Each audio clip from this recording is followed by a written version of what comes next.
అన్ని అనుగ్రహం స్వామీజీ ఇస్తారు. స్వామీజీ అంటే అన్నయ్య. అన్నీ జరిగిపోతాయి. మన ఏ కోరికలు ఉన్నా ఏమున్నా కూడా అన్నీ జరిగిపోతాయి. దానికి నిలువెత్తు సాక్ష్యం నేనే.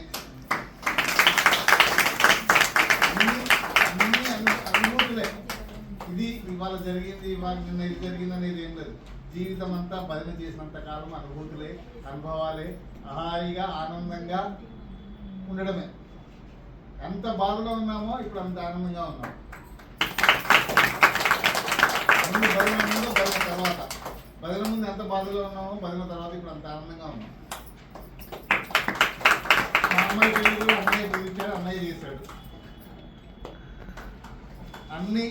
అన్నీ కూడా భజన చేస్తే, అన్నయ్యతో భజన చేస్తే అన్నీ వాటికి ఎంత అవే వస్తాయి. మనకి ఏ టైంకి ఏం కావాలో అవే వస్తాయి. కానీ అత్యాశలు పోయి అత్యాశ కోరికలు ఉంటే మాత్రం జరగవు. మన జీవితానికి మనకు ఏం కావాలా అవన్నీ వచ్చేస్తాయి. స్వామీజీ చెప్పాడు, అన్నయ్య ఆచరిస్తుండు అంతే. నాకు ఈ ప్రశ్న ఉంది అంటే నేనున్నా అంటాడు అన్నయ్య. మన బంధువులు ఎవ్వరు, మన చుట్టాలు ఎవ్వరు ఆ టైంలో మన కష్టాలు ఉన్నప్పుడు అరే వీడు ఏమన్నా అడుగుతాడేమో, వీడికి ఏమన్నా సాయం చేయాలన్నా దగ్గర కూడా అప్పుడు రాడు. అన్నయ్య అప్పుడే వస్తాడు. నీకు నేనున్నా ఏం భయం లేదు, నాతో భజన చేయండి చాలా, అన్నీ అయిపోతాయంటూ ఆ రోజు నుంచి మా కష్టాలన్నీ తీరిపోయినట్టే. అది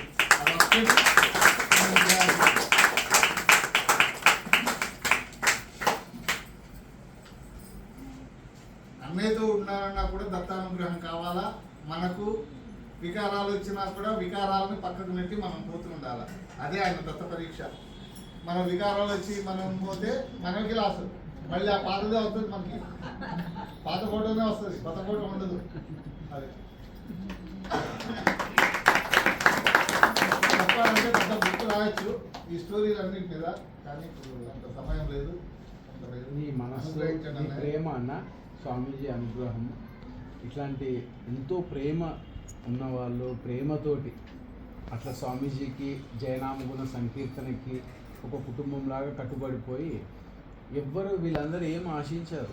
ఇప్పుడు అన్నయ్య మేమంతా పోతాం కదా భజన్కి, వాళ్ళు ఎవరితో మాట్లాడారు, యజమానితో కానీ యజమాని సంబంధం, ఓన్లీ వచ్చి భజన చేసుకొని వెళ్ళిపోతాం.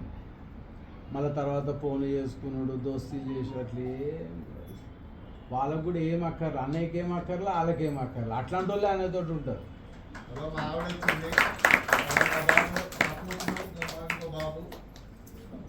ఎంత అద్భుతం.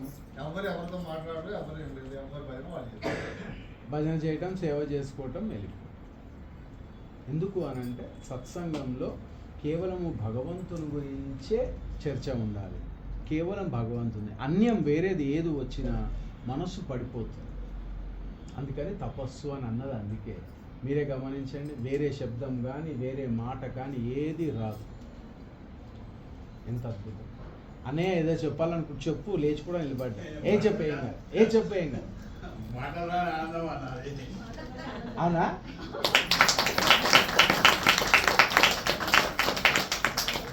నిజంగా ఎంత సంతోషం, ఎంత సంతోషం. సత్యానమ్మ ఏదో చెప్తాను, చెప్పు, పర్వాలేదు.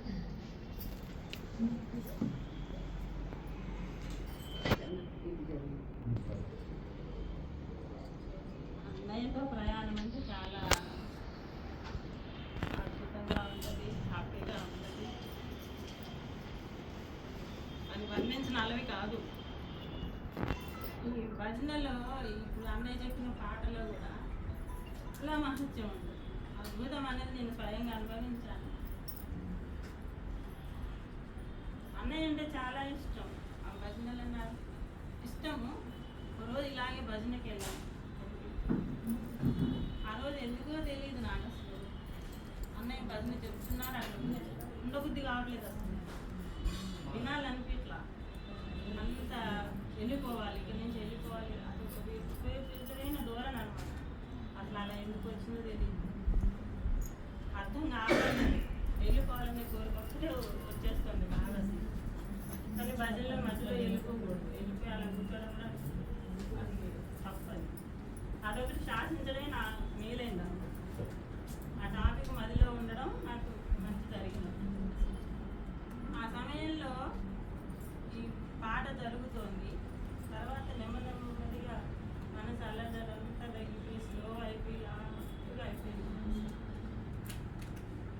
అయిపోయిన తర్వాత పడిపోతున్నామో అసలు ఏం అర్థం కావడం లేదు. కానీ అక్కడ బాబా వీళ్ళందరి ఫోటోలు కూడా ఉన్నాయి. ఆ భజన జరుగుతున్న సమయంలో కొద్దిసేపటి తర్వాత ఇట్లా ఒంట్లోంచి ఇట్లా లాగేసినట్టు అయిపోయింది. పింక్ కలర్లో అర్థమైపోయింది నాకు లాగేసినట్టు. ఆ తర్వాత మనసు స్థిమితపడి ఇంకెప్పుడు అట్లా అలజడి రాలేదు. అద్భుతమైన అనుభవం. ఇలాంటివి చాలా జరిగినాయి అందరికీ. మా పాప గురించి కూడా చాలా బాధపడింది. కళ్యాణ గుడి నా కుటుంబము నా బిడ్డలు అని చెప్పి బాధ్యత తీసుకొని ఆ మాకు ఎన్ని జన్మలు ఇస్తున్నా తీరదు తీర్చుకోలేదు. అది వాళ్ళ గొప్పతనం మరి అని చెప్పలు కొట్టారు. నా మీద ఎంతో పాశం పెట్టుకున్నారు. వాళ్ళ మంచితనం అట్లా ఎవరు చెప్పు. అన్నయ్యకి సేవ చేసుకునే అనుగ్రహం ఇచ్చారు వారు. నేను అట్లా అనుకుంటా. వారు గుర్తుపెట్టుకున్నారంటే వారి గొప్పతనం అది. అది అనుగ్రహం. నిజంగా నాకు ప్రతి సమస్య వచ్చినప్పుడు కూడా బాబా దగ్గర కూర్చొని ఆయనకే చెప్పుకోవడం అలవాటు. ఇలా ఎవరికి చెప్పుకోవడం కూడా అలవాటు. ఆ ఫోటో పట్టుకుని ఏంటేదాన్ని బాగా. ఈ మధ్య కాలంలో ఇబ్బందులకి తట్టుకోలేక స్వామి నువ్వు రావాలి, నేను తట్టుకోలేను, ఎవరికి చెప్పుకోలేను, ఏంటి పరిస్థితి అని బాగా ఏడ్చేదాన్ని. నువ్వు వస్తావా, ఎవరిని పంపిస్తావు, ఏ రూపంలో వస్తావు, ఏంటి అని చెప్పని బాగా ఏడ్చేది. ఆ సమయంలో అన్నయ్యను పంపించాను స్వామి.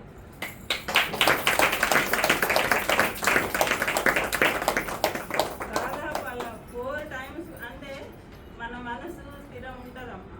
అది ఎప్పుడు వెళ్ళిపోవాలి. భక్తి మార్గంలో నిలబడాలని కానీ నమ్మకం అనేది కానీ ఉండదు. అది వెళ్ళిపోవాలని చూస్తుంది ప్రతిసారి. అలాంటి అనుభవాలు కూడా 2-3 సార్లు జరిగినప్పుడు కూడా అంటే భక్తిలో ఇరుకుతనం ఎక్కువ.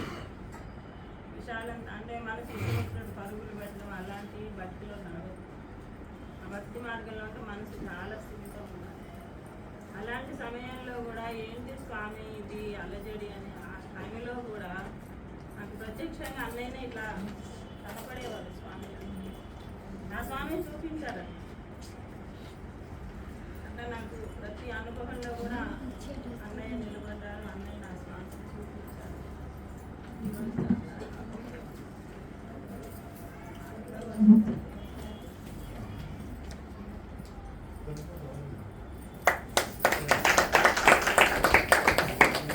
నిజంగా భగవదానుగ్రహం.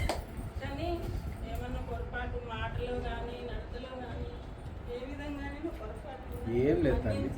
సరిదిద్దండి మీ బాటలో. తప్పకుండా నువ్వు ఎప్పుడైతే నీకు ఆ రోజే చెప్పి నీకు మీ అందరికీ కోపాలు తాపాలు అన్ని తాపత్రయాలు ఉంటాయి.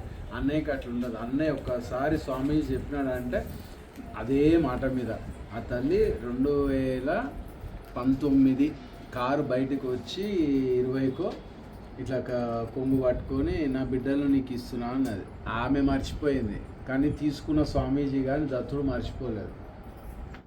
అట్లా అని ఆ ప్రసరణ నడుస్తూనే ఉంటుంది. మీకు వస్తాయి కోపాలు అవన్నీ. అన్నయ్య అంటే ఒకసారి పడక, అన్నయ్య అంటే కోపం వచ్చి ఏంది అన్నయ్య నన్ను చూసలేడు అనుకొని అన్నయ్య మాతో మాట్లాడతలేడు, ఇట్లా ఏవేవో మీకు వస్తాయి. నాకు అట్లా ఉండదు. అదే తేడా. ఒకసారి స్వామీజీ మాట ఇచ్చిరంటే అయిపోయింది. అది ఆయన ఇచ్చిన ప్రేరణ అన్నమాట. అందుకని అట్లాగా మనము ఏమీ ఆశించకుండా చేసుకుంటూ వెళ్ళిపోవడమే. ఆటోమేటిక్గా ఆనందం మన వెంటే ఉంటుంది. దత్తానుగ్రహం. చెప్పు మమ్మీ, నువ్వు కూడా వెయిట్ చేస్తున్నావు.